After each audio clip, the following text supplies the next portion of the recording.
Good evening. It's Thursday, November 20th, 2025. I'd like to welcome you to the meeting of the South Brunswick Board of Education and call the meeting to order. Please stand for the Pledge of Allegiance. I pledge allegiance to the flag of the United States of America and to the republic for which it stands, one nation, under God, indivisible, with liberty and justice for all.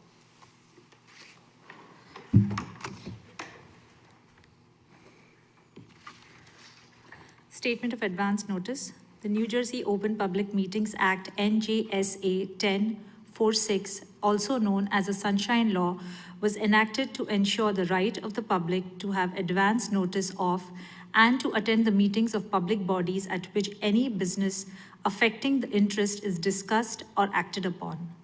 The primary purpose is for board members to discuss and vote on board business.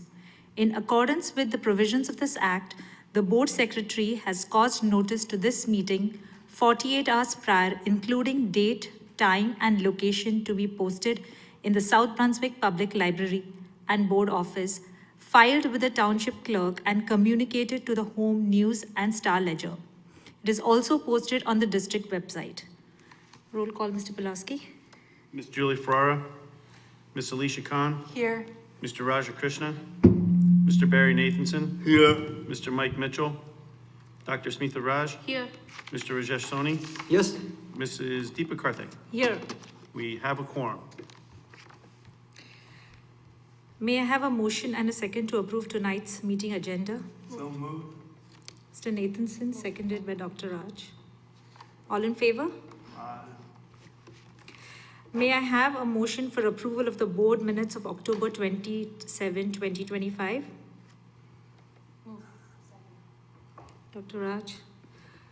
Ms. Khan? Yep. All right, I'll hand it over now to our student representative, Navya. Good evening, everyone. Let's start off with some high school news. This Student Senate Vertical Race fundraiser was a major success, and we raised over $8,000. A portion of the proceeds will go to their NJASC state charity, which is the Crisis Response Canines, and the rest will support future government initiatives. Our most recent Student Senate meeting took place on November 11th. Student Council focused the month of November on supporting our staff veterans. Several bulletin board displays and posters were hung around the school to thank our 8 staff members for their service. Additionally, Student Council is also collecting donations for Mr. Ostrovsky, which is an SBHS health and PE teacher, and his troops are currently deployed overseas. Supplies and letters can be dropped off until tomorrow, November 21st. Student Council has kicked off their annual Deck the Halls fundraiser, where we decorate classroom doors for the holidays. This is a beloved SBHS tradition that we are very excited to continue. We've already received over 50 orders from our teachers. There are also several giving trees set up throughout the school. Students and staff can purchase gift cards and have their names added to the tree. The gift cards are given to families in need in South Brunswick, and we really encourage you to donate. Coming up, the class councils are also hosting their annual King of Prussia Mall trip. Currently, over 60 students are signed up to go. Yesterday, Mashio's Food, which is our food service provider, held a tasting event for members of our student advisory board at the high school. Students had the opportunity to try various potential new food items and provide their input and critiques. This was a really great opportunity, and the students thoroughly enjoyed it. Mashio's is offering this at each of the levels of our school, meaning our elementary, middle, and high school, and we really thank them for it. Moving on to athletics. The Vikings Marching Band is the 2025 U.S. Bands Group 5 Open New Jersey State Champions. On November 8th, they competed at the U.S. Bands National Championships at the MetLife Stadium, placing 4th out of 11th bands. This is their highest placement and score at nationals since before the pandemic. We're incredibly proud of their dedication and performance. That's all I have for you today. Thank you so much for listening, and enjoy the rest of your evening. Thank you, Navya. I'll turn it over now to our interim superintendent for his report, Mr. Pulaski. Good evening, everybody. First off, I'd like to extend a sincere congratulations to our newly re-elected board members, Laura Hernandez and Barry Nathanson, Alicia Khan.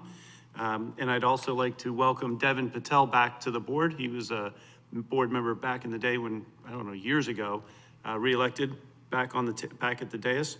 We're honored to have each of you on the board and look forward to next few years of your participation as board members. Congratulations.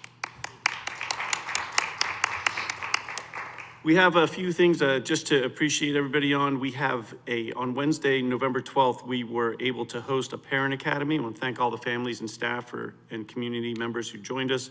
Special thank you to Ms. Blair Eisman for always organizing these wonderful events. Want to recognize our amazing team, Dan Brax, Sherry Sassine, Parna Rajapanal, and Skylar Gonzalez, Joe Persetti, Meg Berry, Lisa Maganello, and Dr. Evelyn Mammon for support and makes nights like that possible. It's a wonderful parent academy on AI and how it works in schools. Also had this past week, November 17th to the 21st, was American Education Week, which honors the team of people who work in our nation's public schools. I just want to be a big shout out for everybody: bus drivers, paraprofessionals, teachers, cafeteria staff, nurses, administrators, and the many more. We all do, all of you do an amazing job. I'm sure I missed a bunch of people in there, but definitely thank you to everybody who works so hard to make what happens here in South Brunswick happen every day. We have a couple of upcoming events. Constable has a turkey trot, 15th anniversary. 15 years they've been doing a turkey trot over at Constable School. 5K run. It starts November 22nd. Please sign up. You can find it on the website.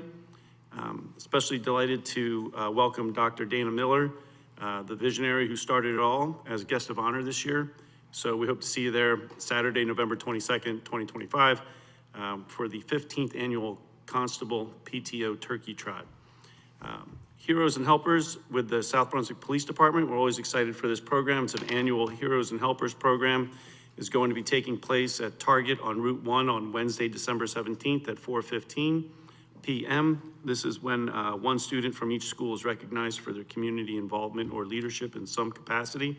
Students are given a shopping spree with personal police officer as their shopping assistant. It's a wonderful program, Heroes and Helpers. And lastly, we have saved the date for South Brunswick Reads Night. Strong Roots, Strong Readers. We hope all the district families will join us for our 3rd annual SB Reads Night on Thursday, January 15th at 6:30 p.m. at the South Brunswick High School. Lastly, this evening, we're going to have a presentation on some redistricting that we've been working on here in the district. Our core team will provide a presentation on the results from their work. I'm sure there are already rumors swirling around South Brunswick with regards to redistricting, and please know we're staying in our current configuration at K5, 6, 8, 9, 12. The impact of this work revolves around the sending boundaries in a K5 elementary schools, the overall impact on our community, and rest assured, the families impacted or concerns about their children changing schools at this time is not going to have a massive impact on the majority of our population. But Rob, Pete, Christina, VC have done an amazing job. Jill Ottingnon's involved as well as our transportation coordinator, and project deserves credit, and we're gonna welcome them up and have them talk a little bit about their redistricting project that they've been working on for the past year.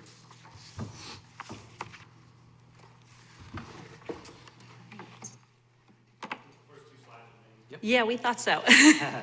I'm gonna work from here if you guys are okay. You got it. We'll You guys have the stage. I'm just the opener and closer. You're the boss, take it away. So, good evening, everybody. A little bit about reconfiguration, redistricting study.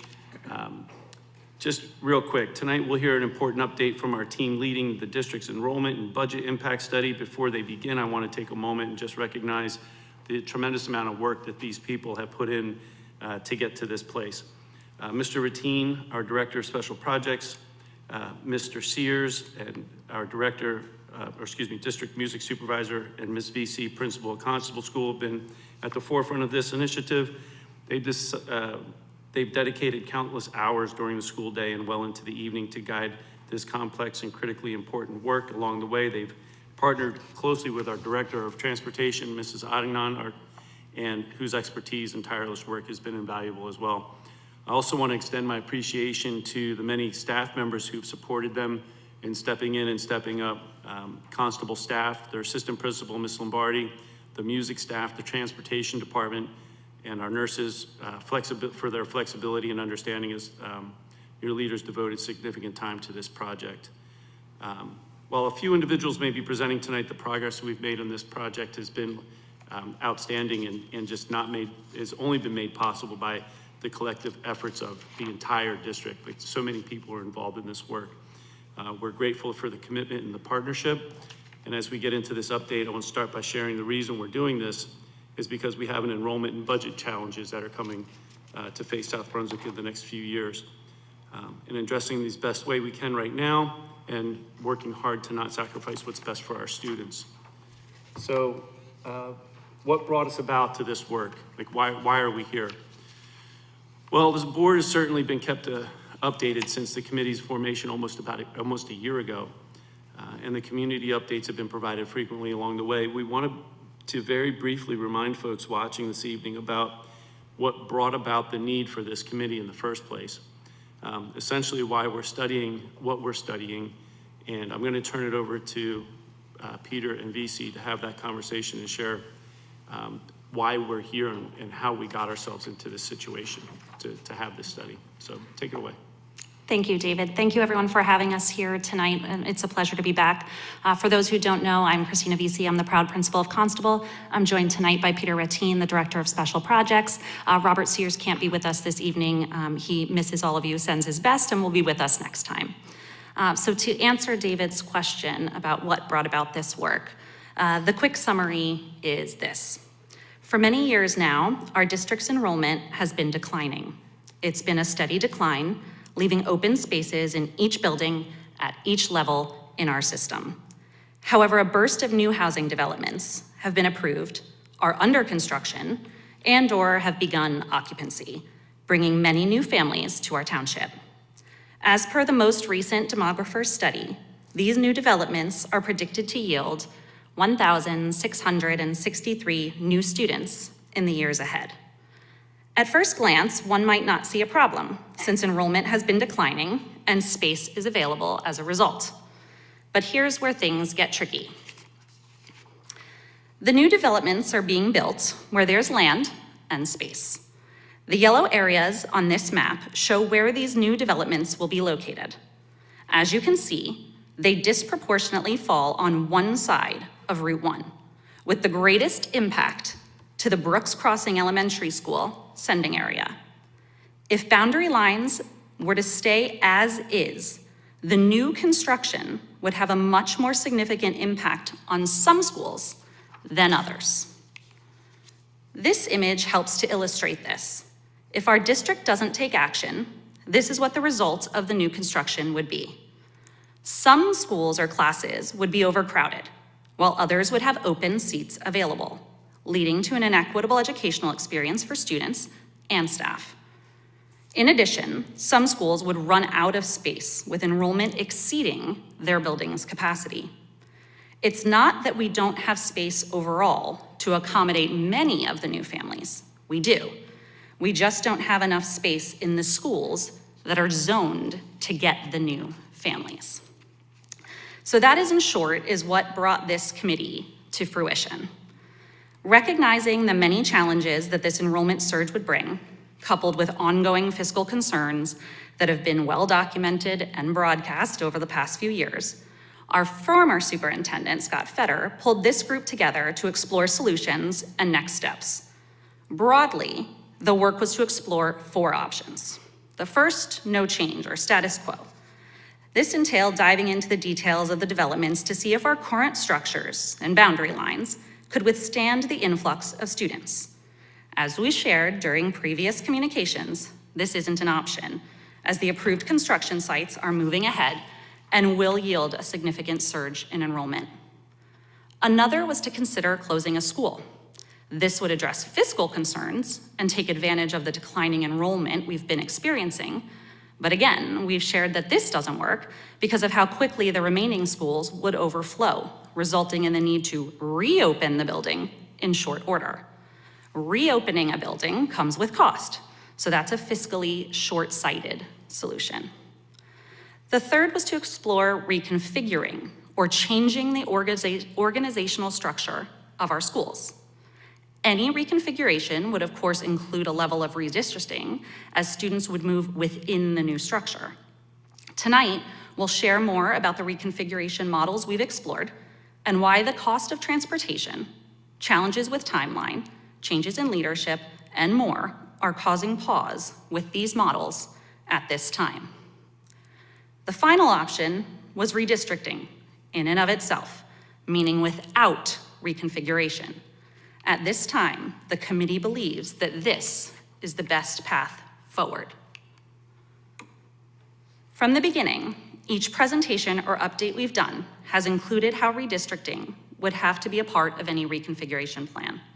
But redistricting in and of itself, without the reconfiguration, is the more conservative approach. What we would like to do now is walk you through what really got us to this decision and this point. So now Mr. Ratine is going to help us take a deeper look, and I'll be back.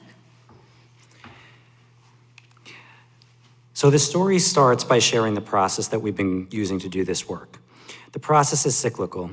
We're constantly in a flow of work and information that evolves. So let's take a deeper look at 4 key elements that came out of this. Much research was done, and we've highlighted a few things for you on the screen. As we've noted, we've reviewed the demographer study to see what predictions were made in terms of a number of families, the breakdown of ages, and when the rollout is expected to occur. We created and deployed a stakeholder survey to the entire SBSD community and carefully reviewed and compartmentalized every response submitted. We formed committees, included a core team of leadership from administration, the Board of Education, and instructional staff, as well as the formation of a 60-person community team to garner input from multiple perspectives. Additionally, gathering with former upper elementary school staff members gave important information to the reason UES was created, including strengths and weaknesses the model provided. We, along with other members of our core team, also took part in visits to neighboring school districts to learn about their models or configurations that align towards some of our potential models. Additionally, much work has been done to lay the groundwork necessary for multiple models to be explored and for the most viable of those to be built. Listed here are some of the things that had to be done. This was by far the most time-consuming part of the team's work, taking several months to ensure that all of the necessary data was collected and systems were built. We'll briefly share more about a few of those during tonight's presentation. As the work has progressed, some district transitions and system updates have occurred that have impacted or influenced the work. For example, we transitioned from partnering with our former superintendent, Mr. Fetter, to our interim superintendent, Mr. Pulowski. Since Mr. Pulowski has been our BA for some time, he was already quite familiar with the work, and as a result, that transition went smoothly. Around that time, however, we learned that there are significant limitations with what the transportation software could do compared to what we initially thought it could do. After much back and forth with software companies and our transportation director, we found workarounds. The problem there was that manual calculations were required, which obviously took longer to do. Once we got the transportation hiccups worked out, we began to explore the models as we promised. Since a full build out of all models would be impossible with the timeline, the goal was always to explore multiple to determine the most viable to actually build out. While working on the models, we learned about the departure of a key member of our leadership team, Dr. Mammon. Many of the models we were exploring would require deep planning and oversight from the district's lead in curriculum instruction. So that was factored into our work when determining viability of some of the models. Then in realizing that the district's ongoing budget constraints remain without a sign of reprieve, our interim superintendent also tasked us with exploring a new model involving our preschool program. And we'll share a little bit more about that this evening as well. Then finally, we're excited by the earlier than anticipated arrival of our superintendent. We've already met with him, and he's here, and are looking forward to do so more often in the weeks ahead and months ahead as this work continues to unfold. And then finally, we've shared updates on a regular basis with the community. We launched a website where there is information on the process and regular updates and links to all communications and presentations. This one will be here soon after it's recorded as well. At nearly every board meeting, there has been an update either via the superintendent's report or a brief like this that we're doing tonight. And finally, several letters have been sent to the community to provide updates at important junctures. We will continue to communicate in these ways moving forward. So, know that was a lot. I've shared the creation, though, of our databases was integral for having valid numbers for this work. Just want to show you an example for reference. This will be kind of quick. But within the database, we built out many components. I am just going to quickly click through to show you some of what lives in this spreadsheet as we do iteration after iteration after iteration after iteration after iteration. All right, transportation is an important part. Looks at students either as special education self-contained or as general education. Genesis, our SIS system, looks at things a little bit differently. The two systems don't communicate well with one another for what we specifically needed for this work. So we had to essentially make our own school-by-school database in order to have the information necessary for this work. Here's what we mean when we say extensive build-out by school. We determine the exact number of pre-K students, the exact number of students sitting in general education classes, inclusive of many special ed programs, the exact number of special education students who are in self-contained classes, the 10-year historical enrollment for the school, including the highest. Then we isolated self-contained special education enrollment numbers, and then finally, the kindergarten projections for the next few years. We went through every building and manually entered that information. Now, if you were with us for any of the updates, especially from the beginning, you remember this grid is one we had received from the township. We requested an update recently and received a new grid a few weeks back. However, it's not necessarily fully currently up to date, and we know that's hard for the township and others to do. So notice in blue here, there's an additional approved development, which, while age restricted, was just new to us. One development's name changed, one development has been sold. One development states N for not yet under construction. However, we know that's not right. We've seen it. Another development states N for not yet under construction, yet already has 15 students that have enrolled in our schools. And we've also heard talk of additional developments as well. Though there's a fundamental problem with it, obviously. We're not getting timely enough data, and we know others aren't as well, and development's happening quicker than we can plan for. So having the most up-to-date information we know is crucial. So this committee has showed up to new build sites, talked to selling agents in the front office, driven by before and after school to check on progress. By the way, that's Beekman. Seems to be quite festive right now, right? The one in the middle top. Kept current on development's real estate postings and reached out directly to developers via cold calls and emails to make contact. While we've been in pursuit of the most up-to-date information possible, the updates and changes come fast and furious, often changing quicker than we can keep up with, and really there's no one-stop shop to get it. So we've been doing our own real-time tracking. By speaking directly with the developers and visiting sites, we have a better sense of which projects are actually moving and which units are realistically coming online. The timing piece is just as important as the overall projected number of students they've provided. Another significant piece to our planning is ensuring that we know our facilities and spaces. Each of our school buildings are outfitted completely differently. Any reconfiguration or redistricting would need to take into account the physical structures of each of these buildings: bathroom accessibility, group spaces, unique room layouts, etc.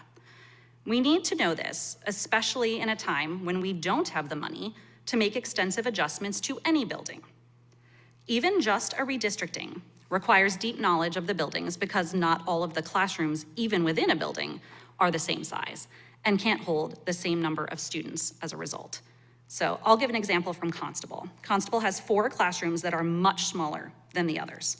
On a map, those rooms look like they can hold a similar number of students to the other classroom spaces. But in reality, they can't accommodate a full class of older students at all, or more than 20 students in the lower grades. Ultimately, just like we had to zero out where all of the transportation was coming from based on general education and special education, we had to zero out our buildings to understand spaces and classrooms. While doing this work, we got maps from every building, followed up with several building administrators, secured scaled maps from buildings and grounds, and conducted site visits of each hallway in every elementary building.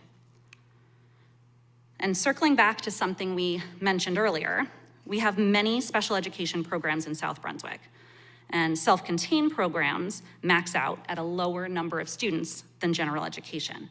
Some may have a limit of 10 or 12, preschool maxes out at 15, things like that. So while the occupancy of rooms has to be determined, the knowledge of the programs taking place in the buildings is equally as important. The reason we wanted to share this with you, again, is because the occupancy is a really hard thing to determine. The demographer and the architect, for example, see occupancy very differently than we do once we put specialized programs into these classrooms. So we share all of that with you to ensure that you all know and have an understanding of the foundation upon the model build-out work that was done. With foundational data in place, we were able to explore the reconfiguration models that came from the community stakeholder team's work.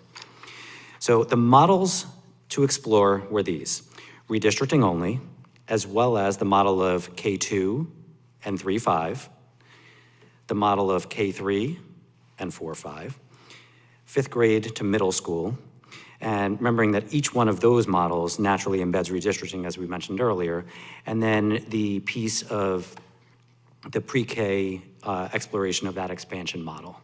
Hey, Pete, real quick. Yep. Can you just go back to that slide and Sure. be a little bit more specific? Sure. This means that we would have K2 buildings and 3-5 K2 grades in one building and grades 3-5 in a number of buildings in the district as well. So, correct. I mean, Thank you for clarifying yeah. that. That's absolutely correct. Yeah. Yep. So let's look at that K3, 4, 5 model. And David, thank you for clarifying, because that is an important way to look at it. And so when building this model, we had to take into account busing students who would be former walkers or car drop-off in their current elementary schools, meaning the district doesn't pay for them to use transportation right now. When we did this across the board, the transportation impact would require 18 additional bus routes, which would cost an estimated $1.26 to $1.62 million. In our current financial position, the sheer cost of busing alone halted the recommendation to move forward with this model. Now, the work done to explore the K3, 4, 5 model came in handy when shifting to explore the K2, 3, 5 model. So a little bit different than this, but similar in K2 in certain buildings, 3, 5 in certain buildings. Many of the same challenges exist. In the model of K2, 3, 5, we would still be transporting a significant number of students from their home school, which would increase transportation costs. Additionally, 3, 5 would actually not fit in our 2 designated upper elementary schools. Think about that as Brooks and Indian Fields as the upper elementary schools, and they wouldn't fit all 3, 4, and 5 split in those, which would require us to add a 3rd upper elementary school. That poses a unique challenge, though, as grouping grades 3 through 5 together wouldn't fill that 3rd building now, while K2 students wouldn't fit in the other buildings that would remain. So as such, we'd have to consider at least one hybrid school, meaning at least one school with a different grade level configuration than all of the others. While we've seen that type of model in action during one of the site visits we conducted in a neighboring district, it isn't preferred, and it's not a good scenario that we believe here. While the transportation costs are a clear deterrent to moving either of these models forward, it's important to note that both reconfigurations would require significant partnership and oversight from the superintendent and curriculum and instruction department seat, which are in transition. So we took some time to explore the idea of moving 5th grade up to middle school. To be honest, in terms of cost, there's some interest in this model in the sense that many busing routes already exist and students from all over the district are already bused to the Crossroads site. Some buses would need to be added, but not as many as the K3, 4, 5 model. Additionally, there's a decent amount of space in the middle school due to the decrease in enrollment, and should the district ever need to build, this is one large site, and it would be more cost-effective than adding or modifying multiple landlocked elementary buildings. However, the reality of this model would mean, once 5th grade is removed, all the elementary schools still need to be redistricted because of where the new students are moving in. So that significantly disrupts all elementary schools. On top of that, we would need to disrupt middle regardless of whether it's a 5-6 in one building, 7-8 in another, or 2 5-8 schools. While it is a more viable option than the last one, there's still cost and there are still concerns about the possibility of more middle school students moving in. Meaning, what if many kids move in that are in grades 5 through 8 and we outgrow it quickly like UES experienced years ago? And finally, compounding all of that, the level of disruption to the full K-8 structure without, again, C&I and with the new superintendent along with significant staffing shifts seems irresponsible to pull off right now. This disrupts elementary, disrupts middle, and increases transportation costs. Each of the three previous models involved additional costs. Now, recognizing this, Mr. Pulowski approached us with an ask to explore the preschool expansion model in an effort to produce more cost savings, as we know we expect to start the 26-27 school year $3.2 million in the hole. As a reminder, preschool is funded through the grant from the state, not from our local district budget. Since this model was the only that showed promise for addressing the fiscal concerns, we spent an incredible amount of time building this out from soup to nuts. This one did have some savings, but unfortunately not what we had hoped for. In reality, this model of centralizing a pre-K expansion school would have offset the deficit anywhere from $1 to $1.6 million. The only way to do it, though, would be to centralize pre-K students in one of our existing K-5 buildings, adding that building onto the existing Dayton and Dean's building structures. Essentially, though, taking one of the elementary schools offline. This would result in overcrowding the remaining 6 elementary schools almost immediately at a time where we're expecting significant growth in the years ahead. In this case, while there would be some financial benefit, it would be a very short-sighted solution with our growth challenges. Just want to mention, in addition, the pre-K program would not be able to grow within the district as well, and there would be significant redistricting to all 6 remaining elementary schools in addition to maxing them to capacity. So to boot, changes of any kind to pre-K grant funding could happen and impact this plan. We know that's an unknown. So the challenges with all the other models became obvious as they were vetted, which is what brought us to redistricting only, back to where David started us off tonight. Redistricting was not only one of the 4 big buckets we set out to explore at the beginning of this work, but it was also naturally embedded in each reconfiguration model as we explored. As a result, we spent a lot of time with various iterations of redistricting and are confident that with further build out and refinement, we will have a redistricting plan that will meet our current needs. While there is still much work to be done in terms of the specifics, here are some of the benefits of pursuing redistricting instead of some of the other models previously mentioned. Disrupts a percentage of students, but less than reconfiguration. Maintains a known structure during a time of significant district transition. Provides a few-year buffer to track growth, which is a very real challenge. It doesn't have us prematurely spending on transportation as students start to trickle in, which we know is starting to happen. It allows us to right some wrongs in transportation to open seats where needed, which brings some potential savings. And it prepares us for the projected growth while allowing new leadership to get acquainted and inform long-term planning. And finally, it keeps, as David mentioned at the beginning, it keeps all other options on the table down the road if needed. So in the weeks ahead, we will be digging further into this work with the district's core team, community team, and leadership. The main challenge remains understanding the rate of growth and building a plan that will sustain beyond the immediate. This slide is one that we previously shared and reminds us all, while we're focused on the new development growth, we need to be prepared for housing turnover that will one day come. I'm going to turn it back over to Mr. Pulowski. I know he wanted to elaborate on this and summarize where this leaves us. Yes. So just real quick for everybody who's online or in the audience, right now what we have in our situation, our current situation, is the developments. So we know some developments are coming online. We're already producing some students in schools. Right now we are very aware that we have some crowded classrooms. We've done some things currently in our current environment to shift students away from elementary schools who are being impacted in this negative way. And any new students who enroll, for example, in a Cambridge school in grades K through 3, those students are being moved to Monmouth Junction because Monmouth Junction doesn't have the large class sizes that Cambridge currently has. Another elementary school that we have that's been impacted is Brooks Crossing. We know that there's a section in Brooks Crossing where we actually have 26 kids in a 3rd grade classroom. The issue with Brooks Crossing is simply that school is not around any other schools that we could transport students to easily to get them to another elementary.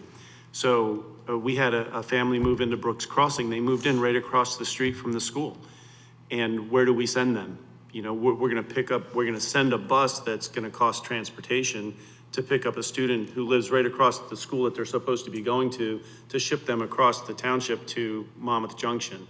It just doesn't work. So unfortunately, we're living through a scenario where we know we're pushing class sizes. right now in Cambridge, you know, class sizes are capped at 25. And I can tell you, if anybody looked at our class sizes across the district, you can see the inequity. It's obvious. We have some schools that really have 14 kids in an elementary classroom. We have other schools that have 25 kids and they're capped. That's not a scenario that South Brunswick is used to, and it's not one that we support, and it's not one that's going to last past this year. The whole reason for this study is Mr. Fetter and I saw this coming. We knew that we would be here one day with these class sizes impacting these specific towns or little boroughs in South Brunswick. Our first year together in South Brunswick, we actually met with the township, and the township was fighting all of these developments in court. But they did tell us this is coming, and they started sending us plans. And Scott and I sat down with a whole design of development and actually went through and put numbers and did some math and figured out how many kids were coming to which developments first. We saw it coming, we know it's coming, we know it's here. We feel your pain. We know, I've gotten some of the emails from some of the people in the community, and we're very aware of it, and we're using this model to address it. The increase, there's two pieces that we can run into with enrollment. The first piece that we're dealing with now is the development, the enrollment coming from, or increased enrollment coming from the development. That's the redistricting that we're putting on the table now addresses that enrollment increase from the development. What we're seeing in town, though, are the reason for our decrease in enrollment over the past 5-6 years is that the housing market isn't one where people are looking to sell homes right now and move to another town. We have attritioned out a lot of students out of the district who have graduated, but their parents and families aren't selling those homes. They're sitting in big homes. I'm one of them. I'm sitting in a big home. I'm sitting in a 4-bedroom house with my wife and I, because what do? In New Jersey, you sell your home and move into a condo and you're spending just as much as you spent on your home every month. So there's a second ripple effect that can occur in our scenario, which we have to be very clear with everybody. This redistricting addresses the development. It doesn't address the housing market shift and turnover where 1,500 students coming from development we can handle. We have another 1,500 students that we lost in the past 4 or 5 years, 6 years to just a stagnant housing market. If those houses flip and the developments come in at the same time, we're looking at 3,000 new students coming back or showing up in South Brunswick, and that's going to bring a whole nother level of this work to the forefront. So this project, as much as we're saying right now, we're looking at redistricting for the beginning of next year. This project is alive and has to continue to work. The work has to continue in the township so that we understand and are ready and prepared for if that second wave comes from the housing market turnaround or the current market sale of homes. And that increase is a whole nother whammy that we're gonna have to prepare ourselves for. So those are the two scenarios that we're preparing for. The first is, yes, obviously the development, we see it currently in our schools. The second is the housing market and a turnaround in the housing market and the impact that could have on our town and on our schools as well in that enrollment. So that's the real challenge. That's where we're at. And I just have a real quick here. Did I cover everything? No, I didn't want to bring so much up. So that being said, now that you've seen this and I hope to understand the best option for us right now is kind of being in the redistricting model, only because we're preparing ourselves for what we know is coming. And to be clear for the community as well, when we move through a redistricting, it's not that we're gonna say, okay, now all of the kids across the district in the elementary school level, every classroom's gonna have 21 kids or 20 students or 15 students. You can't put a number on that class size because we can't determine where the kids are going to come from in those developments. You have somebody move into a development and you have from one development, you can have 6 fifth graders and 2 first graders and no second or third graders, you know, so we can't, depending on where the kids come in, that's just statistically, you can't even put a number on that. So just know that we're still gonna have fluctuation in class sizes, but we're gonna have to talk amongst ourselves in a leadership team and a board to determine what does that optimal class size look like? What's the max look like and what's the min look like? So that being said, we're all set. And I would just say that the timeline that we had originally set forth when we started this work and first even shared with the board is still on track. So while some things may have like shifted here and there, we still plan by February to come back after all of the work of doing the behind the scenes with a final redistricting in place to present. So I just wanted to let you know the timeline is still active and we're still on track for that. Exactly. All right. And we do want to thank you. everybody for all the work that's been put into this project. It's a ton of time and effort, and thank you so much, Peter, VC, and Rob Sears, if you're watching, and Jill. Thank you. Yep, and Jill. Can't forget Jill. Thank you much. Appreciate it. You guys have questions? No, I did. Can I say something? Yeah, questions, go ahead.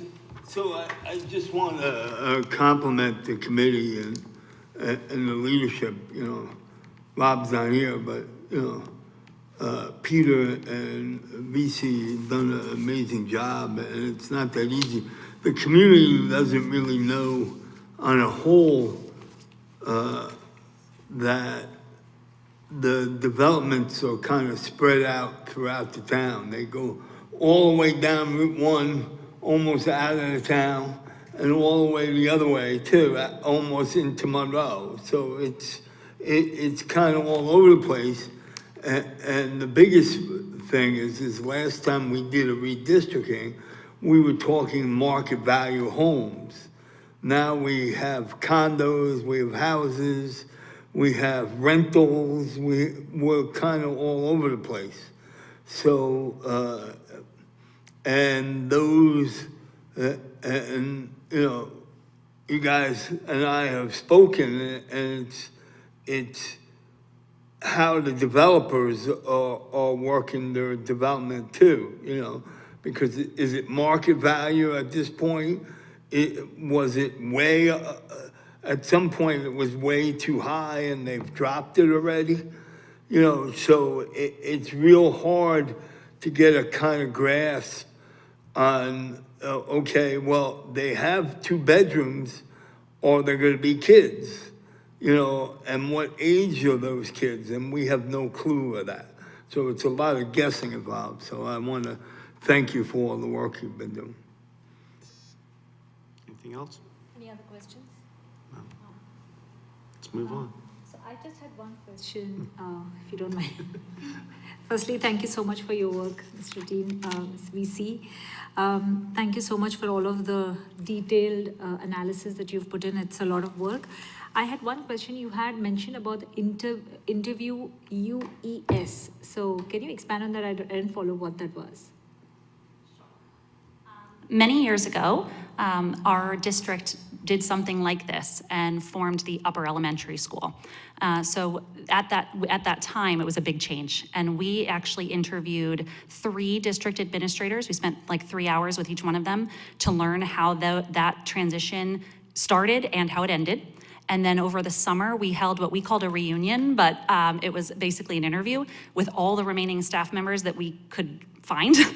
We brought them to the board office and we asked them for the strengths, the weaknesses, the transitions, the challenges, and tried to learn from what this looked like before. So there was a time that Crossroads North looked different and had our 5th graders there and already had this sort of model that we looked at in place, and it was called the upper elementary school. So we refer to it as UES lovingly. It did end because it outgrew at the middle school.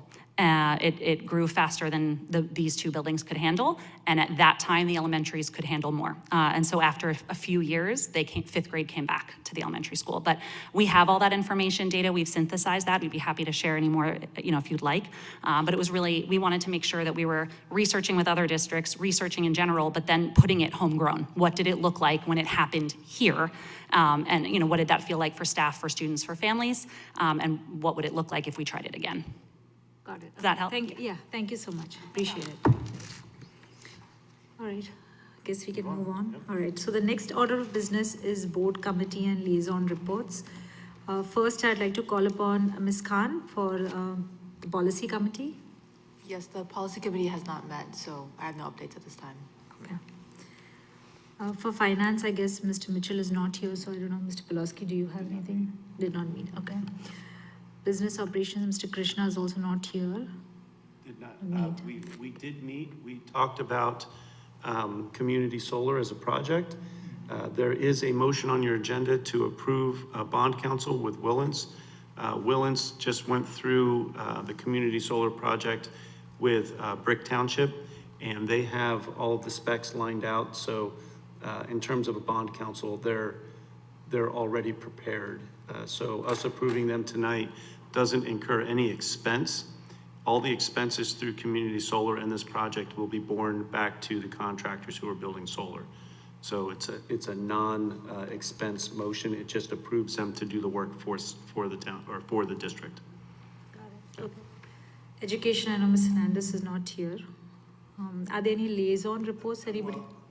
I'm chair of the education committee. Oh, sorry, go ahead. So we did meet, we discussed at that point, some of the CUSAC stuff, and, Suzanne made a presentation, and it was a very good presentation, and, we learned a lot. I don't know, Suzanne, you're gonna bring it to the rest of the board at some point, or? Mr. Nathanson, that was the presentation that we did with Oh, okay. Mr. Pulowski and That's Mr. right. Ratine on That's- the achievement results. Right, thank you. Sorry. No worries, okay. Liaison reports, anybody? Okay. All right, moving on. Old business, we have none at this time. New business, we have none at this time. So I think we can move on to our consent agenda review and walkthrough. Mr. Pulaski? Yep. So pretty quick agenda, consent agenda this evening. We have some transfers, financials, all of your business office operations, the bills list, accepting a donation. We have a couple jointures. Just know that one of our jointures, 1-5, is for a McKinney-Vento student that's in Somerville. It's backdated because it was from last year. They just notified us this year that they had that student, and we went ahead and had to pay for some transportation for that student. So the second approval of a contract is for a student with an out-of-district placement. So we have some non-public technology orders, preschool projected enrollment. We have a preschool operations plan. I can send those out to everybody. We didn't include them in the backup. We haven't historically done that, but if somebody's interested in that, I do have those plans and that enrollment projection. We have our school district goals. We're doing a second reading and adoption of policy. We have a statement of assurance for our building checklists. We're updating our Kelly Education pricing agreement. We're approving a service agreement with the South Brunswick Township Aquatic Center over at North Brunswick High School. We have a resolution for our transportation. We have a resolution for our field trips. We also have our harassment, intimidation, and bullying report that's approved. We have some out-of-district placements. We're approving for our out-of-district placements for the 25-26 school year. And we have some extension for some professional services in our special education department. And then we have a contract renewal for GOMO. And we're approving the appointment of Willens to serve as our bond counsel for our projects, for one specific project in that community solar. And we're approving our budget calendar for the school district for next year's, or this year's budget calendar for next year's budget. And then you have your consent, or your personnel. And that's your consent agenda. If there's any questions.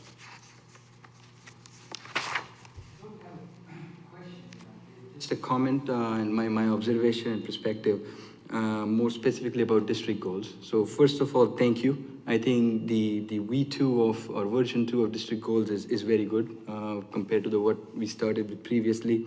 And thank you for adopting to and aligning to the SMART principle. I think it makes it much more clearer for us to kind of understand what is the end result, how the district benefits, etc. So that's great.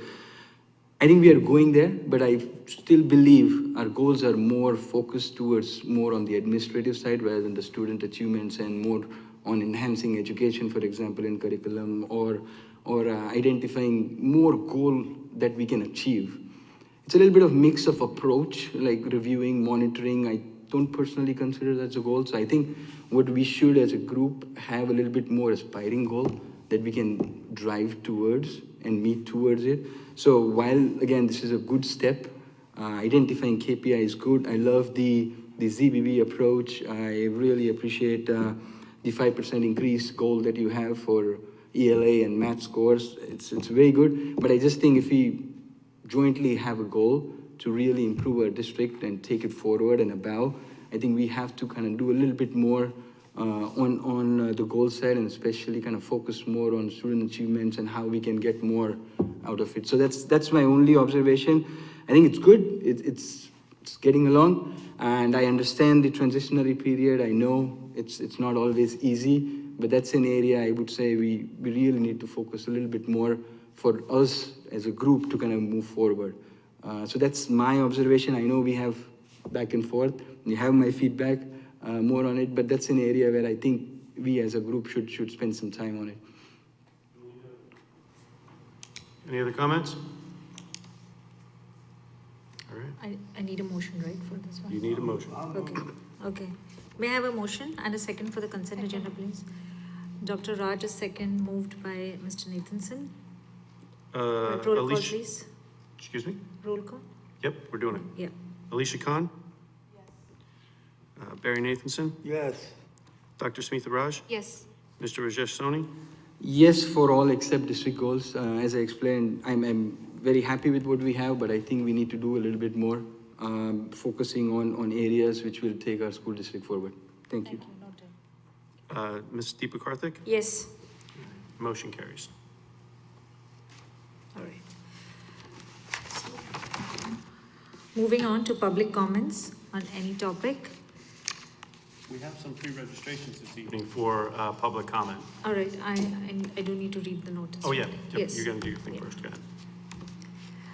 The Board of Education recognizes the value of public comments on educational issues and the importance of allowing members of the public to express themselves on school matters of community interest. Complete copies of Policy 0167, which govern this portion of the meeting, are available to the public at the auditorium entrance, online, or by contacting the board office. To permit the fair and orderly expression of comments, we ask that participants be recognized by the presiding officer and preface comments by announcing his or her name, place of residence, and group affiliation if appropriate, and by completing the sign-in sheet. Please print legibly, or we may be unable to document your name for the permanent record. Each statement made by a participant shall be limited to 3 minutes. No participant may speak more than once on the same topic. Mr. Pulaski will indicate when you have 15 seconds remaining. All statements shall be directed to the presiding officer. No participant may address or question the board members. No discussion between a participant and respondent shall extend the 3-minute time limit, with a total time limit of 1 hour. It is our plan to listen to each member of the public. Once all questions and comments from all members of the public are made, the Board of Education may respond or respond via email in the most timely and efficient manner available. All questions and comments will be noted. The Board of Education emphasizes the importance of respectful and professional expression of opinions and comments. Mr. Pulaski, please let me know who's registered. We do. We have, is there a Lynn Monday here? You're up.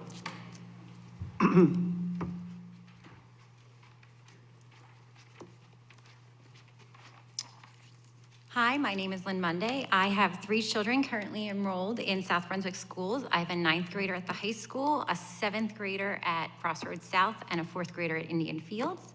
I wanted to speak at today's meeting to encourage the board to plan for school not to be in session on days when voting occurs. So 5 of our South Brunswick schools, so it's Indian Fields, Constable, Brunswick Acres, Crossroads South, and South Brunswick High School are used as polling locations.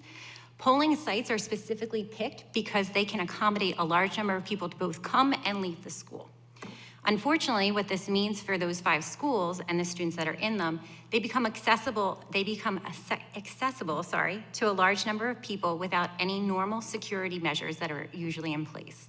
So on a typical school day, if a visitor wants to come into school, they need to ring the doorbell, they need to get into the vestibule and show ID in order to enter the building. But when voting takes place, all these measures are suspended, and literally anyone is allowed to enter into the school, whether that even is their voting location.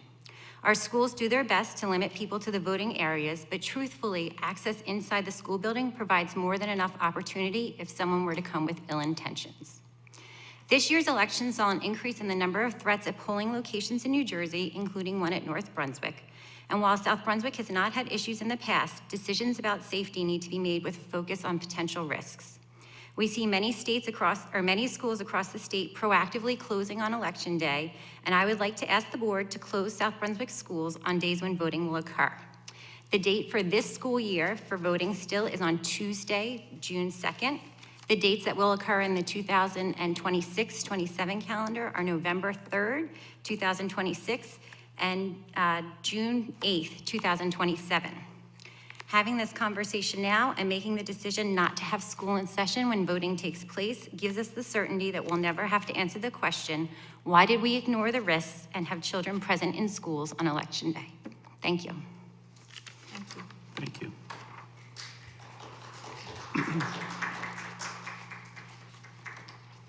We have Mr. Syed.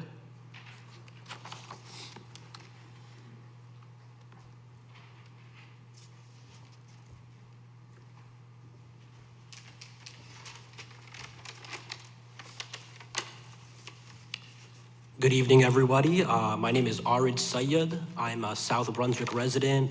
I'm a local attorney, and I'm a parent of 2 kids who go to Cambridge Elementary School.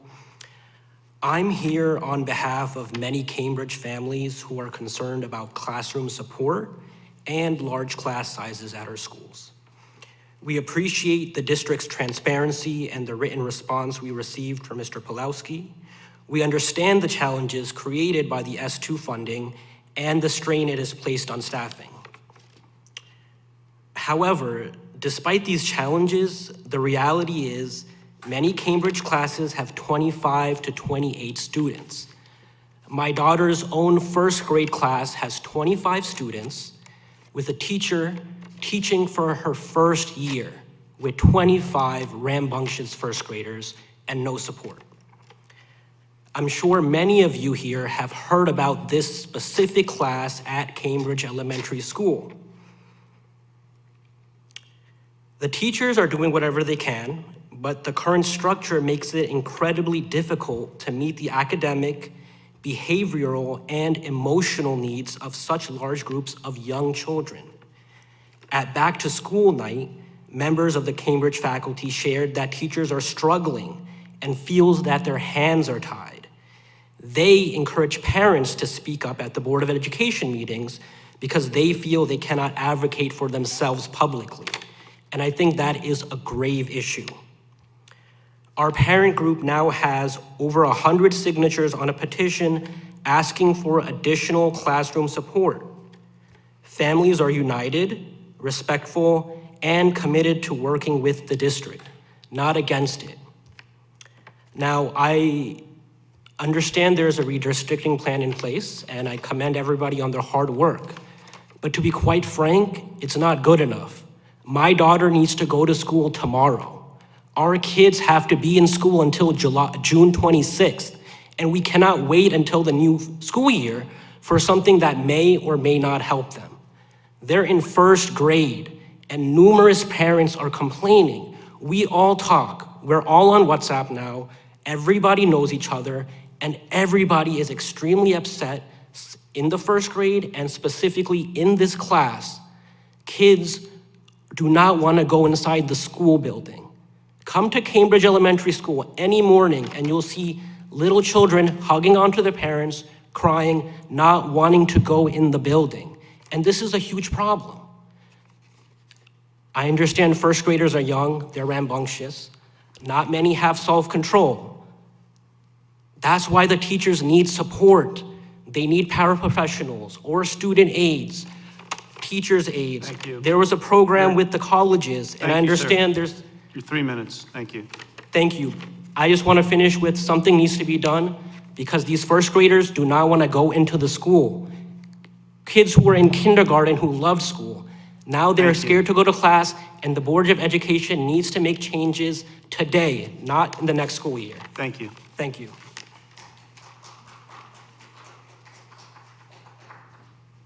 Mr. Devin Patel? Good evening, Devin Patel, Dayton, New Jersey.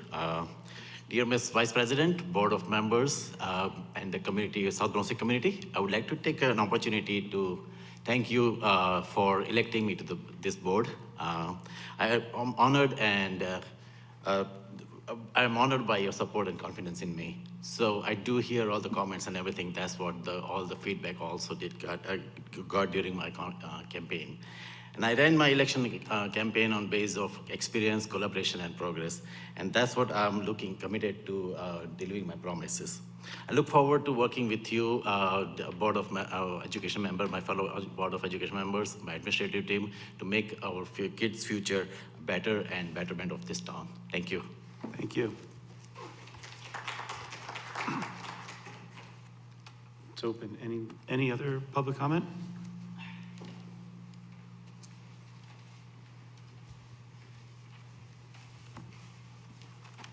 Hi, everyone. My name is Kimberly Donaldson. I live in South Brunswick. Good evening, and thank you for giving me a chance to speak. I'm here tonight as a parent who is scared, angry, and exhausted because my daughter had faced 7 incidents of harassment this year alone. 7. And when I finally reached out to our community to ask if anyone was experiencing this, my inbox was flooded. Parents from elementary school, the middle school, the high school, all telling me the same thing. It's happening to my child too. One parent told me their child tried to take their own life because of the bullying they endured. This should never happen, ever in any school, let alone ours. New Jersey anti-bullying bill of rights is supposed to protect our kids from exactly this. It says harassment, intimidation, and bullying, especially motivated by race. My daughter's African American, must be addressed. Our school did the investigation, and I'm grateful for the staff who tried, but it's not enough. The consequences don't match the harm being done, and the sport isn't strong enough to stop this from happening again. My daughter feels defeated. She feels judged by the color of her skin, and I know she's not the only one. We cannot keep treating these incidents like separate contained problems. There's a pattern, and a pattern like these that keeps happening, something is broken. I'm asking the board for stronger actions, real actions. Mandatory counseling and sensitivity trainings for students who target others with hate. Parent involvement when children is responsible because some of this behavior starts at home. More assemblies, more conversations, more opportunities for students to be empathetic. A buddy program where older kids can mentor the younger ones so every student feel connected and seen. And above all, better protection and support for the victims who are suffering in silence. This is not a punishment. It's about change. It's about safety. It's about dignity. As adults, parents, educators, leaders, we are responsible for the environment our children grow up in. It truly does take a village, and right now our village needs to step up. To every parent listening, talk to your children tonight. Ask them if they're being bullied. Ask them if they've seen something happen to someone else. And if they have, report it. Don't let fear keep us from protecting our kids. Our children deserve a school where respect is the rule, not the exception. And I'm begging all of us, let's fix this together. And I wrote this last night. And after I wrote this, my daughter comes crying to me again because there's an 8th incident. She kicked and cried, begging me not to take her to school, and I had to unenroll her today. So she's no longer in the South Brunswick system because I just feel like we're not doing enough to protect our children. Thank you. Thank you. Any other public comment? You can close this section. All right, we'll close this section of public comments. Everyone who's made a comment here today has been noted, and Mr. Pulaski will reach out if there is any further action that will be taken. All right. So before we close tonight, I also want to acknowledge Mr. Pulaski. This is your last meeting as our interim superintendent. Yes, it is. Yeah, so thank you so much. I wanted to make a small comment on, on your period here as our interim superintendent. So on behalf of the South Brunswick Board of Education, I want to extend my heartfelt thanks for the leadership, integrity, professionalism, and care you have shown during this transition period. Your guidance has provided much needed clarity and stability, and our schools and community have benefited because of your efforts. Your time as our interim superintendent has proven that good leadership is steady, humble, silent, and mature. It's devoid of theatrics and loud proclamations. The theme that you have selected for our district is grounded in simplicity and meaning, for which we are very grateful. Thank you for the dedication and the time you have invested in supporting our staff, students, and families, and for paving the way for a smooth path forward. Thank you, Dave. Thank you. It's a pleasure.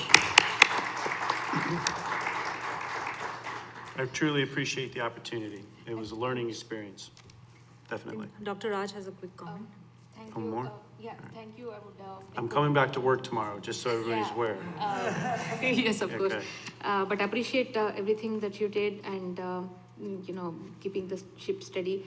And I definitely want to acknowledge the weekly updates you used to send. It was eye-opening just to see how much effort that was going in.